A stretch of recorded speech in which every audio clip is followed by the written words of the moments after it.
Un gran día para mí poder estar compartiendo este estrado con un gran apóstol de la alegría, de llevar la palabra de la fe de un modo encarnado y muy movilizante.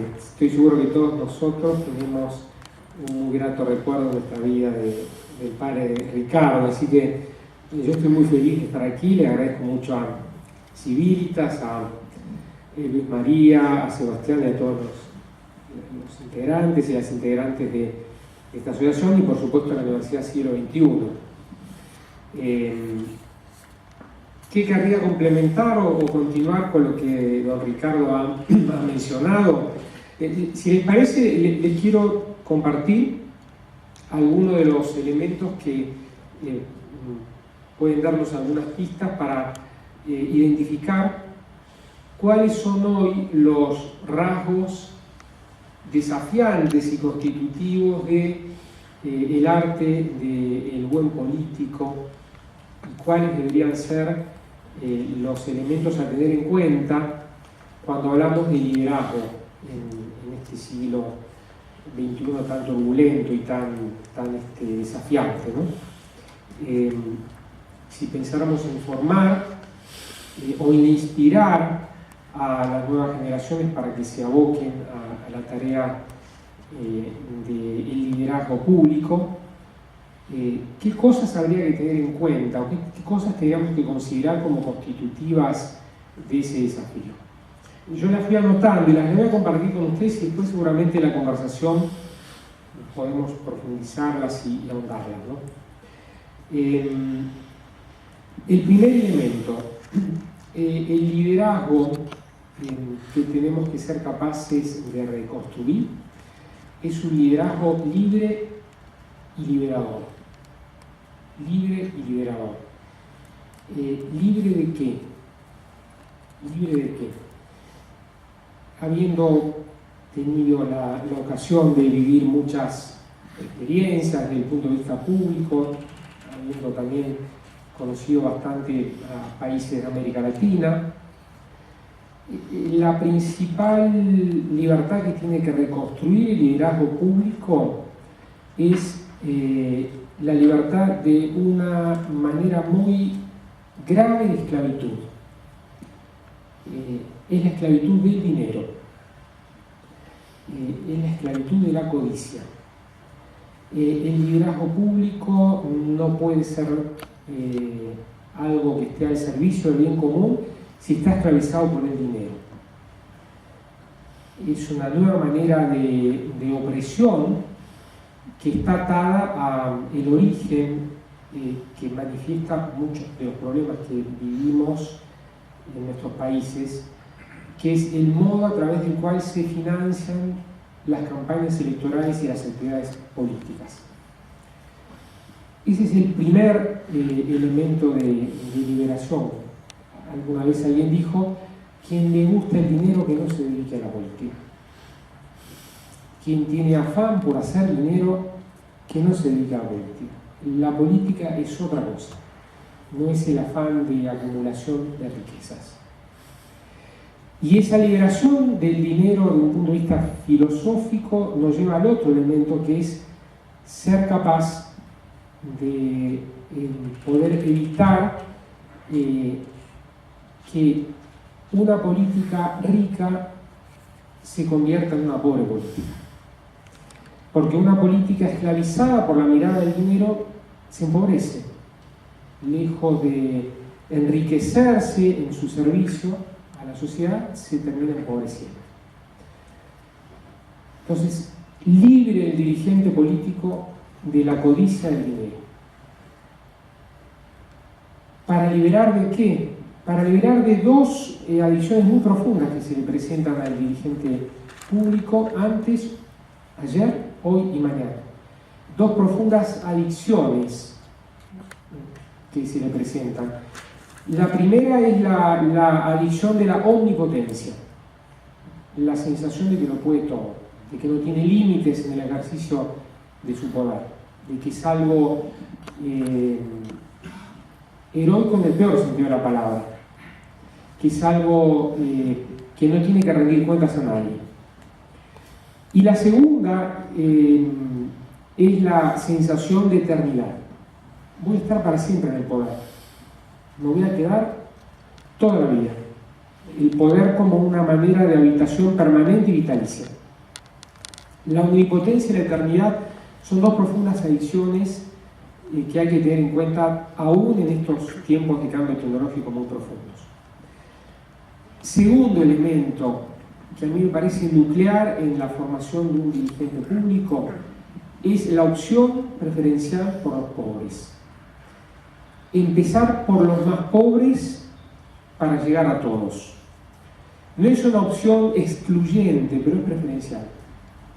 Sobre todo en América Latina, sobre todo en países donde más de la mitad de los más jóvenes son pobres.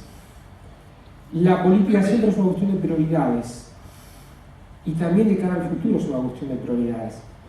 La opción preferencial por los pobres significa ir a la búsqueda de las nuevas periferias existenciales en el mundo de hoy. Empezar por los más pobres para llegar a todos. Tercer elemento, la construcción de lazos humanizantes. El dirigente político tiene que evitar convertirse en un tecnócrata iluminado, en un tecnócrata que ve a las personas como números, en un tecnócrata que supone que la mera aplicación de técnicas alcanza para resolver los problemas de la sociedad. Construcción de lazos humanizantes. La política es un arte y una ciencia de servicio al bien común, se nos enseñó siempre en todas nuestras facultades.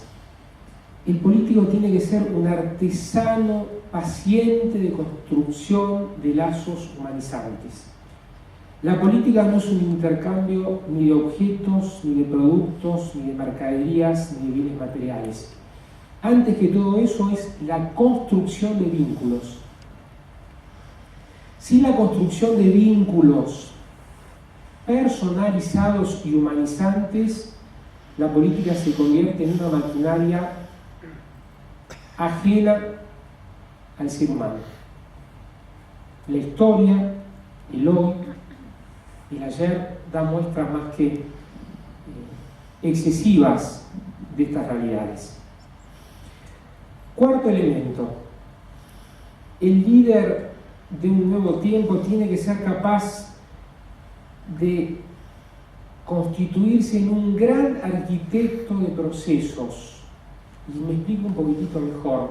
El tiempo es un factor clave, el manejo del tiempo y de la oportunidad es un factor clave en las virtudes, en las habilidades de un dirigente público. Y esto tiene que ver con lo que hoy nos invade con un gran vértigo, la democracia instantánea, todo ya, todo ahora. El gran vértigo de los medios de comunicación exponenciales, el gran vértigo de los WhatsApp, de los Twitter, el gran vértigo de las opiniones superficiales, el gran vértigo de llamar la atención a cualquier precio, el gran vértigo de las fake news, de las noticias falsas, el gran vértigo de los espejitos de colores que se presentan en una campaña electoral, intentando llamar la atención, pero no comunicándose con un vínculo profundo con los seres humanos. El gran vértigo de suponer que se pueden tener recetas mágicas de un día para el otro, sin disparar procesos de construcción. El dirigente político tiene que estar dotado de la virtud de la paciencia, que no es la virtud de cruzarse de brazos esperando que madure todo como por arte de magia, es la virtud del cultivo. El cultivo es cultura. Es la virtud de la raíz que decía don Ricardo. Raíces y alas. No de la raíz que va a lo subterráneo y a lo oculto, sino de la raíz que es capaz de germinar en árboles que den frutos y que tengan alas. que vuelen, que sueñen, pero bien enraizados en valores profundos. El tiempo siempre es superior al espacio.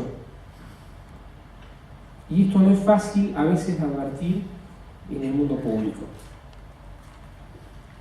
El vértigo del narcisismo, el vértigo de suponer que todo es una cuestión de imagen, el vértigo del manejo del tiempo sin sentido, sin esa paciencia que es tan importante en la actividad pública. Me lo he preguntado muchas veces, un líder, ¿cuánto tiene que expresar los tiempos de la sociedad? Y tengo para mí que un líder tiene como 3 diferentes tipos de ritmos que cumplir en su tarea. Hace muchos años, cuando tuve el privilegio de comer en el Kremlin con Mikhail Gorbachev, en una comida que éramos 4 personas, él dijo una frase que a mí me quedó muy grabada, porque dice, un líder siempre tiene que tener la virtud de caminar un paso por delante de su pueblo, pero nunca 2. Porque si camina 2 pasos por delante de ese pueblo, cuando se da vuelta, corre el riesgo de convertirse en un general sin ejército, de quedarse solo. A mí me impactó mucho esa frase. Me la quedé muchas veces reflexionando y después escuchando también y teniendo algunas analogías. Un líder tiene que tener como 3 tipos de marcha. A veces tiene que estar un paso por delante de su pueblo, tiene que plantear una visión, tiene que anticiparse al tiempo, tiene que decir, allá vamos.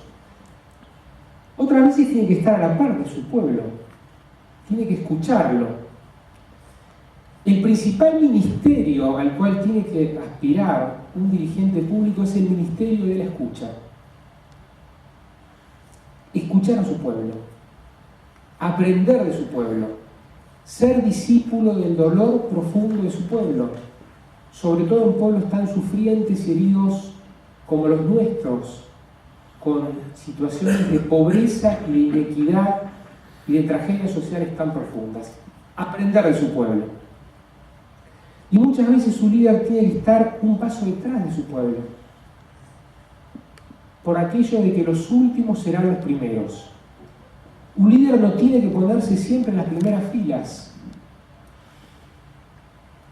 Es el elemento casi más básico que a uno le surge cuando es el momento de una campaña electoral. ¿Por qué yo soy el mejor y me postulo a algo si hay un postulado más profundo que me dice tengo que sentarme en el último asiento? ¿Cómo manejo esa contradicción?